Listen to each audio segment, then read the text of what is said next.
Hello everyone, मैं विक्रम कुमार आप सभी का अपने यूट्यूब चैनल स्कूलर्स कॉन्सेप्ट के ऊपर स्वागत करता हूं। डेली क्वेश्चन सीरीज के अंदर आज हमारी स्पेशल संडे क्लास रहेगी, जिसके अंदर हम 5 अलग अलग क्वेश्चंस को डिस्कस करेंगे और ये हमारे पांचों के 5 क्वेश्चन डीबीटी जेआरएफ 2019 से लिए गए हैं। तो पहला हमारा क्वेश्चन आज का, a cricketer has an average of 62 runs after playing 25 innings, how many runs should he score in the next innings so as to increase his average to 65 runs. यहाँ पे क्या है कि कोई क्रिकेटर है और उसकी 25 इनिंग्स के बाद, आफ्टर 25 इनिंग्स, जो एवरेज है वो क्या दी हुई है, 62 रन्स। तो अगर हमारा कोई इस तरीके का क्वेश्चन आता है जिसके अंदर हमें एवरेज दी हुई हो, तो पहले हम वहां पे क्या करेंगे, टोटल जो हमारे नंबर रहेंगे या फिर काउंट रहेंगे, जैसे कि यहाँ पे टोटल रन हमें बताने हैं, तो पहले हम उनको कैलकुलेट करेंगे। अब हमें पता है कि जो हमारा एवरेज रहता है, एवरेज का फॉर्मूला क्या होता है,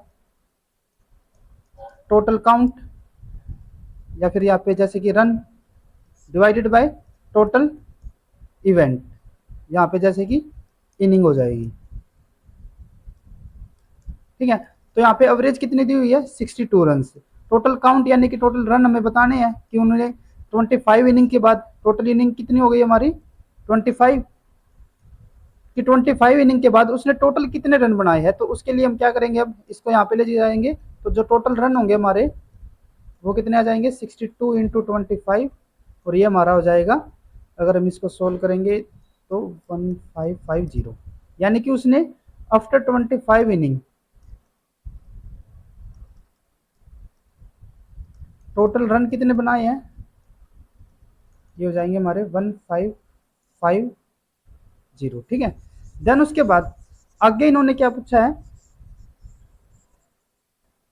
इन्होंने पूछा है कि how many run should he score in the next inning so as to increase his average to 65 run, यानी कि नेक्स्ट इनिंग के अंदर वो कितना स्कोर करे कि उसकी जो एवरेज है वो 62 से बढ़ के 65 हो जाए। अब अगर एक और इनिंग वो खेलता है तो टोटल इनिंग कितनी हो जाएगी, 26। तो वो क्या चाहता है कि आफ्टर 26 इनिंग्स उसकी एवरेज कितनी हो जाए, 65।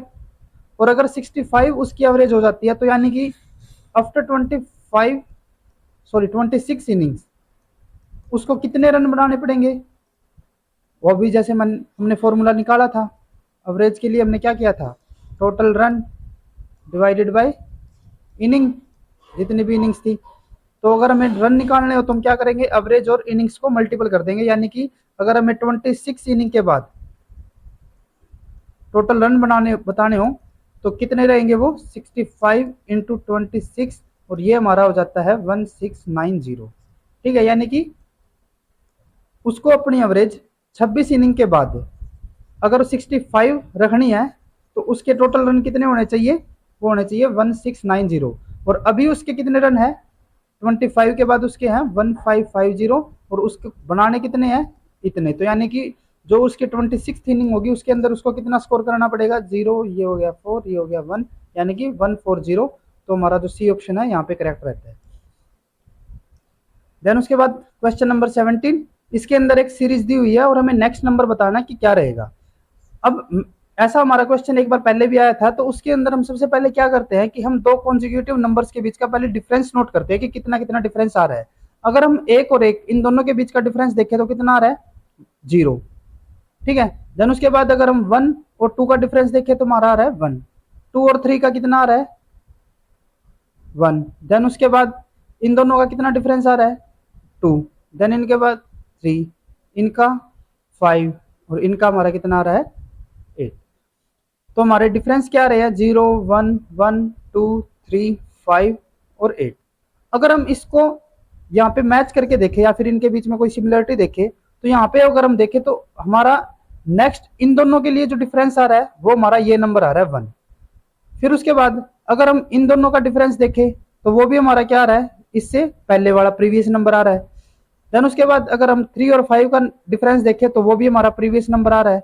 इसी तरीके से 5 और 8 का डिफरेंस प्रीवियस नंबर, 13 और 8 का 8 से प्रीवियस नंबर, और इनका भी हमारा प्रीवियस नंबर आ रहा है। तो यानी कि हमारा जो नेक्स्ट नंबर आएगा, जो हमारा 21 के बाद नेक्स्ट नंबर आएगा, उसका डिफरेंस क्या होना चाहिए, इससे प्रीवियस वाला नंबर यानी कि 13, तो हमारा आंसर क्या आ जाएगा यहाँ पे 34, 21 प्लस 13 यानी कि 34। तो हमारा जो डी ऑप्शन होगा वो यहाँ पे करेक्ट हो जाता है।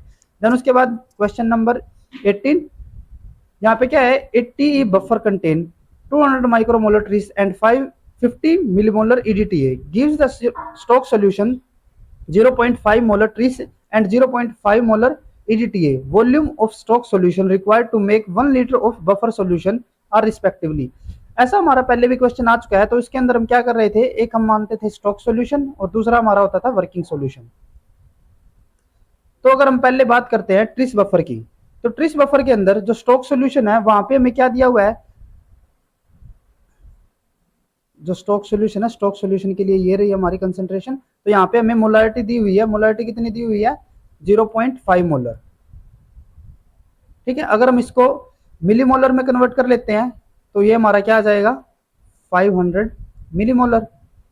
तो ये मान लेते हैं इसको MS स्टॉक सॉल्यूशन की जो हमारी मोलारिटी आ रही है। देन उसके बाद वॉल्यूम हमें यहाँ पे बतानी है, volume of stock solution required, ये हमें कैलकुलेट करनी है। ठीक है, तो इसको हम VS ही रखते हैं। दूसरी तरफ अगर हम देखें वर्किंग सॉल्यूशन की, तो ट्रिस के लिए जो हमारा वर्किंग सॉल्यूशन है उसकी जो मोलारिटी आ रही है वो हमारी कितनी आ रही है 200 मिलीमोलर, और जो इसकी वॉल्यूम है, वॉल्यूम हमें कितनी बनानी है 1 लीटर। तो यहाँ पे आ जाएगा हमारा 1 लीटर हो गया ये। ठीक है, अब हमें जो आंसर दी हुई है वो किसके अंदर दी हुई है मिलीमोलर के अंदर, तो इसीलिए हम इसको भी किसके अंदर कन्वर्ट कर लेते हैं मिलीमोलर के अंदर। तो ये हमारा हो जाएगा 1000 मिलीमोलर। तो यहाँ पे हम सेम वही फॉर्मूला जो हमने पहले भी अप्लाई किया था, तो वो हो जाएगा हमारा VS into MS is equal to MW into VW। ये हम कैसे भी लिख सकते हैं, इसमें कोई दिक्कत नहीं है। पहले हम M भी लिख सकते हैं, V भी लिख सकते हैं। अब अगर हम यहाँ पे देखें तो VS की वैल्यू हमें कैलकुलेट करनी है, MS की वैल्यू हमें दी हुई है 500, MW की वैल्यू हमें कितनी दी हुई है 200, और जो VW है उसकी वैल्यू हमें कितनी दी हुई है 1000। तो हम अगर यहाँ पे VS की वैल्यू निकाले तो ये हमारा हो जाएगा 200 टू 1000 डिवाइडेड बाई 500, ये इसके साथ कैंसिल आउट हो जाएगी और ये हमारा आ जाएगा 2, तो ये हमारा कितना आ जाएगा 400 मिलीलीटर। तो यहाँ पे हम देख सकते हैं सिर्फ एक ही ऑप्शन के अंदर यहाँ पे 400 दिया हुआ है, तो ये हमारा ऑप्शन करेक्ट हो जाएगा। अगर हम दूसरे के लिए भी निकाले तो हम देखते हैं क्या आ रहा है हमारा आंसर। बाकी ऑप्शन हमारे यहाँ से एलिमिनेट हो जाते हैं, लेकिन फिर भी हम जो हमारे दूसरा सॉल्यूशन है EDTA उसके लिए भी देख लेते हैं हमारी क्या वैल्यू आनी चाहिए। यहाँ पे अगर हम मोलारिटी की बात करें, जो हमारा स्टॉक सॉल्यूशन है वो हमारा कितना दिया हुआ है 0.5 मोलर, तो हम इसको 500 मिलीमोलर पहले की तरह लिख सकते हैं। ये हमें कैलकुलेट करना है। जो हमारा वर्किंग सॉल्यूशन है उसके अंदर हमें कंसंट्रेशन कितनी दी हुई है 50 मिलीमोलर, और जो वॉल्यूम है वो हमें कितनी बनानी है 1 लीटर इसके लिए भी बनानी है, तो हम इसको मिलीलीटर के अंदर 1000 ml लिख लेते हैं। तो यहाँ पे हमारा MS into VS is equal to MW into VW, ये हमारा VW होगा।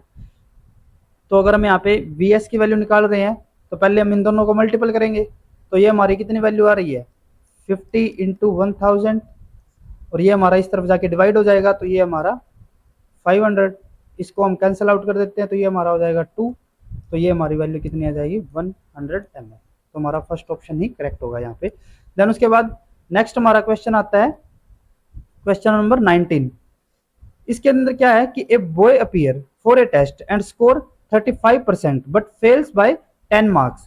If he had score 46% he would pass the exam by 12 marks. What is the pass marks. तो यहाँ पे हमें ना तो टेस्ट के लिए टोटल नंबर बताए हुए और ना ही हमें पासिंग मार्क बताए हुए, तो हमें पासिंग मार्क यहाँ पे कैलकुलेट करने हैं।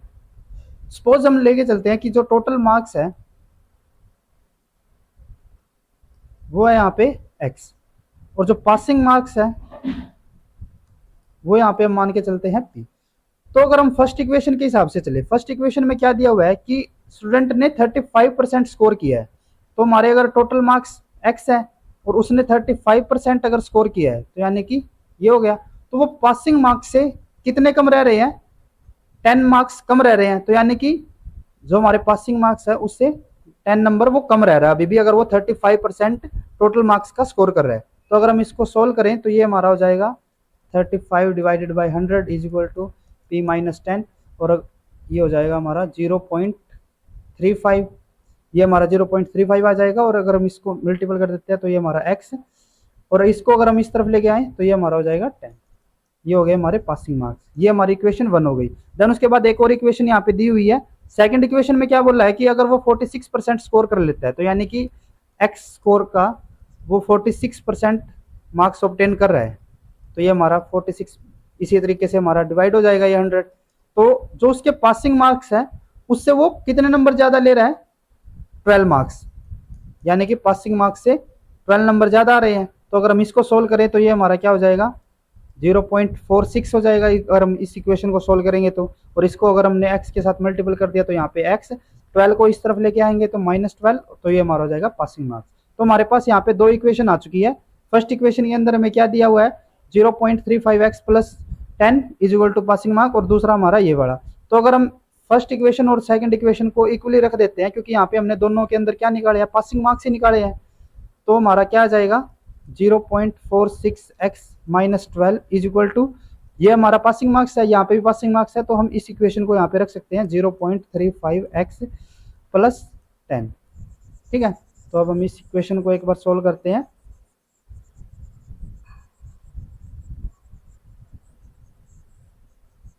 अगर एक इक्वेशन को देखते हैं तो यहाँ पे हम इस x वाली वैल्यू को, जो हमारे वेरिएबल है, उसको एक तरफ लेके जाएंगे और नॉन वेरिएबल को दूसरी तरफ, तो ये हमारा हो जाएगा 0.46x। अगर इसको दूसरी तरफ लेके जाएं तो ये हमारा माइनस की वैल्यू हो जाएगी। दूसरी तरफ हमारा 10 है, ये -12 को दूसरी तरफ लेके जाएंगे तो हमारा +12 हो जाएगा, तो ये हमारी वैल्यू आ जाएगी 22, और ये हमारा हो जाएगा 0.11x। तो हमारी x की वैल्यू यहाँ पे क्या आ जाएगी? 22 डिवाइडेड बाई 0.11, और अगर हम इसको सोल्व करेंगे तो ये हमारा हो जाएगा 200, यानी कि हमारे जो टोटल मार्क्स है वो कितने हो गए? 200 हो गए। अब हमें पासिंग मार्क्स बताने थे, तो पासिंग मार्क्स के लिए हमारे पास जो इक्वेशन 1 आ रही थी, इक्वेशन 1 में क्या था, जो हमने यहाँ पे लिखा भी हुआ है कि हमारे 0.35% अगर आ रहे हैं तो हमारे कितने मार्क्स और होने चाहिए थे? 10 मार्क्स। पासिंग मार्क्स से 10 मार्क्स कम रह रहे थे, तो पासिंग मार्क्स हमारे यहाँ पे कैलकुलेट करने हैं, तो पासिंग मार्क्स क्या होंगे? 0.35x प्लस 10, और अगर हम इसको सोल्व करेंगे तो ये 0.35 इंटू में 200 प्लस 10, और अगर इसको सोल्व करें तो ये हमारा हो गया 70 प्लस 10, तो हमारे पासिंग मार्क्स क्या हो जाएंगे? 80। तो ये हमारा सी ऑप्शन यहाँ पे करेक्ट होगा। देन उसके बाद आज का हमारा लास्ट क्वेश्चन है, क्वेश्चन नंबर 20। इसके अंदर क्या है कि if a student runs at 1.5 times his usual speed, he reaches the school 20 minutes early. If he runs at 0.5 times his usual speed, how late will he reach his school. यहाँ पे क्या है कि एक स्टूडेंट है और वो अगर अपनी नॉर्मल स्पीड से 1.5 टाइम्स चल रहा है तो वो स्कूल पे 20 मिनट्स अर्ली पहुंच रहा है, और अगर वो 0.5 टाइम्स अपनी स्पीड से चल रहा है तो वो कितनी लेट स्कूल में पहुंचेगा। यहाँ पे हम मान के चलते हैं कि हमारा जो डिस्टेंस है स्कूल का और उसके घर का, वो हमारा हो जाता है d। जो टाइम है, अगर वो अपनी नॉर्मल स्पीड से चल रहा है तो वो कितना टाइम ले रहा है, वो हम मान लेते हैं यहाँ पे t हो गया। देन उसके बाद जो उसकी नॉर्मल स्पीड है वो भी हमें नहीं दी हुई, तो हम उसको मान लेते हैं यहाँ पे x। ठीक है, अब यहाँ पे इक्वेशन हमें क्या दी हुई है कि अगर वो अपनी नॉर्मल स्पीड से चल रहा था, अगर वो नॉर्मल स्पीड से चल रहा है तो हमारा जो टाइम लग रहा है, टाइम के लिए हमारा क्या फॉर्मूला रहता है? Distance divided by speed. तो यहाँ पे हमारी स्पीड हो जाती है x, और ये हमारा हो गया d। तो हमारे जो टाइम लगेगा वो कितना होगा? t। यानी कि अगर वो नॉर्मल स्पीड से चल रहा है और डिस्टेंस हमारा स्कूल का d है, तो हमारा टाइम कितना लग रहा है? t। ये हमारी हो गई इक्वेशन 1।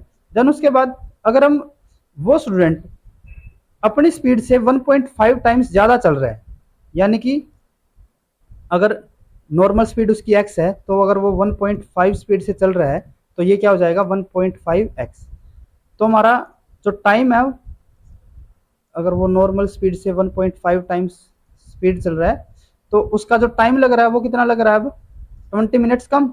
ये हमारी हो जाती है यहाँ पे सेकंड इक्वेशन। इसी टाइप का एक और हमारा क्वेश्चन पहले भी आया था, जिसके अंदर हमारी जो नंबर ऑफ इक्वेशन है, ये हमारी 2 इक्वेशन हो गई, और जो हमारे वेरिएबल है वो नंबर ऑफ इक्वेशन से ज्यादा आ रहे हैं। तो उसके अंदर हम क्या करते थे कि हमारे एक वेरिएबल को हम फिक्स वैल्यू रख लेते थे, जैसे कि अगर यहाँ पे x को मान लेते हैं 10 इजी कैलकुलेशन के लिए, तो हमारा यहाँ पे ये फर्स्ट इक्वेशन में क्या आएगा? यहाँ पे 10 हो जाएगा। तो अगर हम फर्स्ट इक्वेशन से देखें तो हमारी d की वैल्यू यहाँ पे क्या आएगी? ये हमारा ऊपर जाके मल्टीपल हो जाएगा, तो ये 10t is equal to d। ये हमारा हो गया इक्वेशन नंबर 1। देन उसके बाद सेकंड इक्वेशन को अगर हम देखें तो सेकंड इक्वेशन हमारा x की वैल्यू हमने क्या रख दी 10, तो ये हमारा क्या हो जाएगा t minus 20 is equal to D divided by 15। और अगर हम इसको ऊपर लेके जाएं तो ये हमारा हो जाएगा 15 t minus 20 is equal to D. और अगर हम इसको सोल्व करें तो ये हमारा हो जाएगा 15t माइनस 15 इंटू 20 हमारा हो जाएगा 300 divided by is equal to D. तो हमारी सेकंड इक्वेशन क्या बन जाएगी यहाँ पे 15t minus 300 is equal to D. और ये हमारा हो जाता है इक्वेशन नंबर 2। और इसी टाइप से हमने पीछे भी अभी किया था पासिंग मार्क्स, जिसके अंदर हमने कैलकुलेट कर लिए थे, जिसके लिए हमारी 2 इक्वेशन आ रही थी। तो इसी तरीके से यहाँ पे भी हमारी जो डिस्टेंस है उसके लिए हमारी 2 इक्वेशन आ रही है, तो हम इन दोनों को एक दूसरे के इक्वल रख सकते हैं। तो ये हमारा हो जाएगा 10t इज इक्वल टू, ये हमारा t है 15t माइनस 300। तो अगर हम इसको वेरिएबल को इस तरफ लेके आए और इसको दूसरी तरफ लेके जाएं तो ये हमारा हो जाएगा 15t माइनस 10t, ये हमने दूसरी तरफ ले गए इसको, और ये हमारा हो जाएगा इस तरफ, तो ये हमारा हो जाएगा प्लस की वैल्यू 300। तो हमारा 5t क्या आ रहा है यहाँ पे 300 डिवाइडेड बाई 5, ये हमारा हो जाएगा 60। तो हमारा टाइम क्या आ गया यहाँ पे 60, ठीक है। अब उसके बाद हमें डिस्टेंस कैलकुलेट करना है, और डिस्टेंस के लिए हमारी इक्वेशन हमने पहले ही बना रखी थी। तो डिस्टेंस के लिए हमने इक्वेशन बनाई थी कि हमारा अगर नॉर्मल टाइम t लग रहा था, हमारी स्पीड x थी, और जो डिस्टेंस था हमारा ये, तो d की हमारी वैल्यू क्या आई थी t इंटू एक्स। अब यहाँ पे हमें टाइम कितना लग रहा है, टाइम हमारा 60, और स्पीड हमने कितनी माननी थी 10, तो ये हमारा हो जाएगा 10। तो हमारा डिस्टेंस की वैल्यू क्या आ जाएगी 600। तो यहाँ पे डिस्टेंस कितना हो गया 600। तो हमारे पास अब तीनों वेरिएबल आ चुके हैं। अब हमें क्या बताना है कि अगर वो स्टूडेंट अपनी नॉर्मल स्पीड, यानी कि अपने जो नॉर्मल स्पीड उसकी 10 की है, उससे अगर वो 0.5 टाइम्स चल रहा है, तो अगर 10 का हम 0.5 टाइम्स देखें तो कितना हो जाएगा ये हमारा हो जाता है 5। तो अगर वो 5 की स्पीड से चल रहा है तो उसको वो कितना लेट पहुंच रहा है, उसका जो नॉर्मल टाइम था वो कितना था 60 मिनट, ठीक है। तो अगर वो इस स्पीड से चलेगा तो वो इस डिस्टेंस को कवर करने में कितना लेट हो जाएगा, यानी कि वो स्कूल में कितना लेट पहुंचेगा। तो हम टाइम कैलकुलेट करते हैं। टाइम के लिए हमारा फॉर्मूला वही डिस्टेंस डिवाइडेड बाय स्पीड। तो डिस्टेंस हमारा कितना था, डिस्टेंस हो गया 600 और स्पीड क्या हो गई अब 5। तो अगर हम इसको सोल्व करें तो ये हमारा हो जाएगा 120। अब नॉर्मल उसे कितना टाइम लग रहा था 60, अब उसको कितना टाइम लग रहा है 120, तो वो कितना लेट हो जाएगा 60 मिनट, क्योंकि हम जो टाइम ले रहे थे वो किसके अंदर कैलकुलेट कर रहे थे मिनट्स के अंदर। तो हमारा क्या आ जाएगा यहाँ पे 60 मिनट। हमारा जो ए ऑप्शन होगा वो हमारा यहाँ पे करेक्ट हो जाता है। अगर आपको ये वीडियो यूजफुल लगी हो तो please like and share this video, और जनरल एप्टीट्यूड से रिलेटेड इसी तरीके के कॉन्सेप्ट्स करने के लिए please subscribe to our YouTube channel scholars concepts. Thank you.